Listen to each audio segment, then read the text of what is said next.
بسم الله الرحمن الرحيم.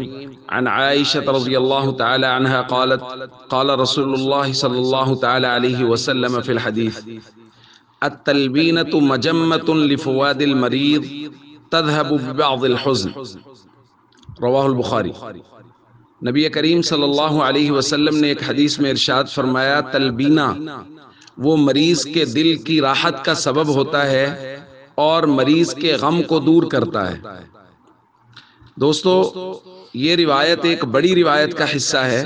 سیدہ عائشہ رضی اللہ تعالیٰ عنہ فرماتی ہیں کہ جب کبھی کوئی وفات ہو جاتی، کوئی خاتون یا مرد فوت ہو جاتے، فاجتمع لذلك النساء، تو خواتین ان کے گھر میں جمع ہو جاتی، ثم تفرقنا، پھر جب میت چلی جاتی تو وہ عورتیں متفرق ہو جاتی، یعنی اپنے اپنے گھروں میں چلی جاتی، الا اہلہا وخاصتہا، مگر اس گھر کی خواتین یا کچھ خاص خواتین۔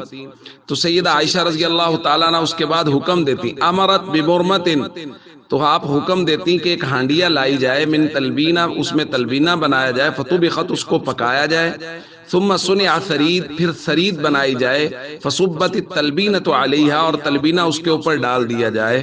پھر عائشہ رضی اللہ تعالیٰ عنہ گھر کی خاص خواتین کو کہتی، کلن منہا، اس سے کھاؤ، فإنی سمعت رسول اللہ صلی اللہ علیہ وسلم، کیونکہ میں نے حضور علیہ الصلوۃ والسلام کو سنا ہے، آپ نے فرمایا تلبینہ دل کے غم کو راحت میں بدلتا ہے اور اس سے دل کا غم دور ہوتا ہے۔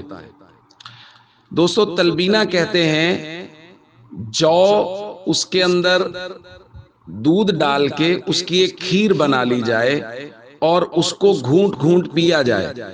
ہمارے یہاں بعض دوست تلبینہ بناتے ہیں تو اس میں یہ کرتے ہیں کہ وہ اس کا حلوہ سا بنا لیتے ہیں۔ بعض روایات میں باقاعدہ اس کے اندر نبی صلی اللہ علیہ وسلم نے فرمایا کہ اس کو گھونٹ گھونٹ پیا کرو، فحسوہا ایاہ، یعنی اس کو گھونٹ گھونٹ پیا کرو، مطلب یہ کہ جیسے پتلی کھیر بنی ہوئی ہوتی ہے اس طرح اس کو استعمال کیا جائے تو اس سے دل کے غم دور ہوتے ہیں۔